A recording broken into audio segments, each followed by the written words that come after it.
What's cooking Northside? Once again, this is Jay Bake back with your bi-weekly update. Was it just me, or did that 2 weeks take too long? Hope everyone had a good Valentine's Day. Love is in the air, and so are hopes and dreams. Recently, one North High alumni has made his come true. Hudson Kromenhoek has our first story. Former North High standout athlete Daniel Tillo is now working through the ranks of minor league baseball, hoping to make it to the bigs, after being the 90th overall pick of the 2017 MLB draft by the Royals.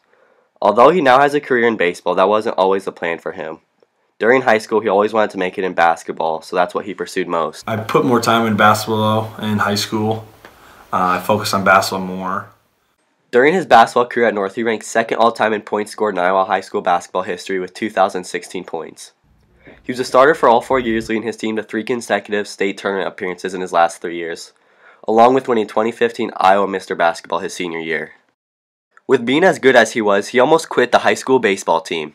I was junior year. I was trying to maybe focus just on basketball, and obviously basketball in the summer interferes with baseball, so I almost gave it up. I kind of went out late because Coach Jackson let me do that.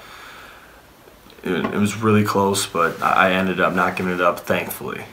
It wasn't until his senior year when he decided he really wanted to pursue baseball.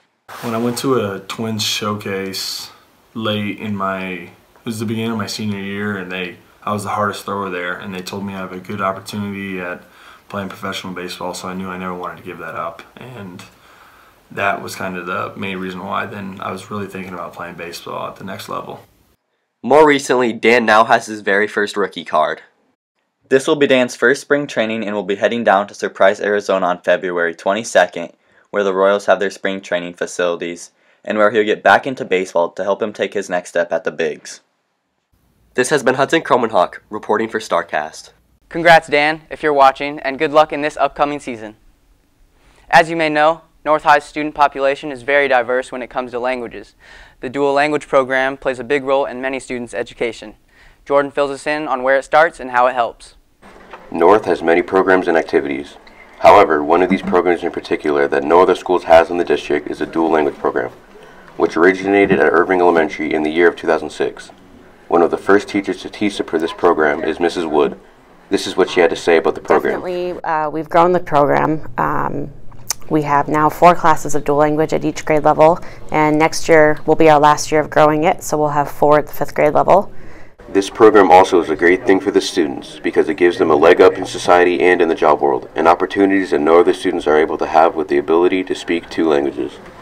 When I first joined the program, it was like in kindergarten, and I would say like it helped me a lot with my vocabulary and like how I like the way I talk in Spanish, like how I communicate with my family and everything, and it's helped me like talk to other people that know the language and speak more fluently. I think this program has definitely helped me more in English because my main language, or my first language, was Spanish, and now like in my job where I work, I usually can help customers out if they talk Spanish or they talk English. With all the students in this program, there are some high hopes for the near future. My hope for the future is that it just continues to grow. I think it would be great in the future if we had more Northside schools that were involved. This has been Jordan Hobbs reporting for Starcast. Muy bien. Gracias, Jordan. Our last story highlights a faculty member and his different roles here in our high school. Armando tells us more. Walking through the halls, you can't miss seeing this man. His name is Mr. Brown. Most people see him as an ordinary teacher, but don't know what he actually does. Over the years, Mr. Brown's role has changed and adapted to the social aspect outside of the school. Historically, Sioux City schools had a gang problem, and his first job was to come in and support the school in working with gangs.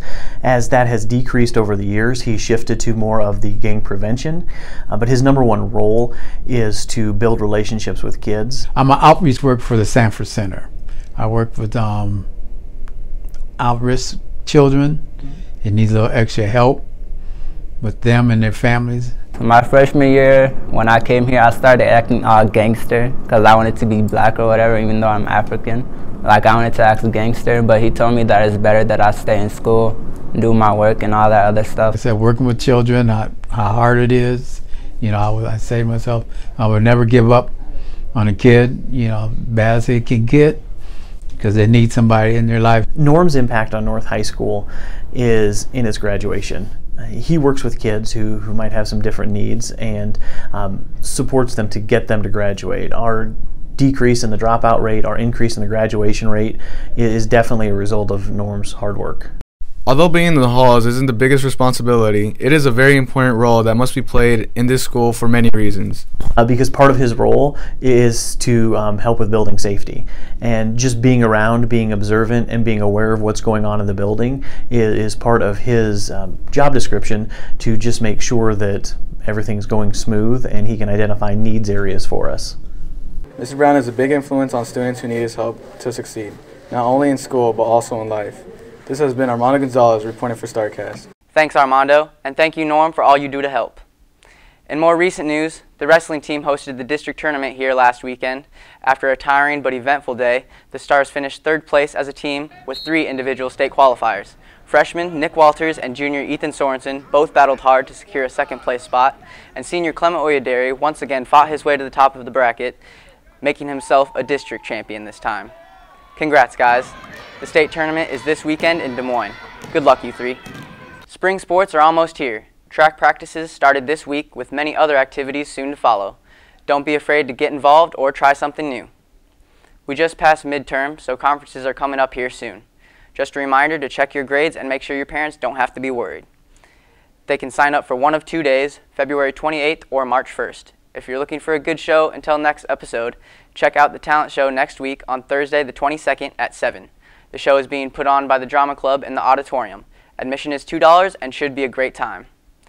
If you haven't heard, our head producer, Mr. O, was blessed with a beautiful baby girl last week. Make sure to congratulate him if you can. Also, if you'd still like $1 off your next OPA time meal, come see me, because I've got quite a few coupons left. That's all I've got for you this time. I'll see you in 2 more weeks, but until next time, keep it cooking, Northside.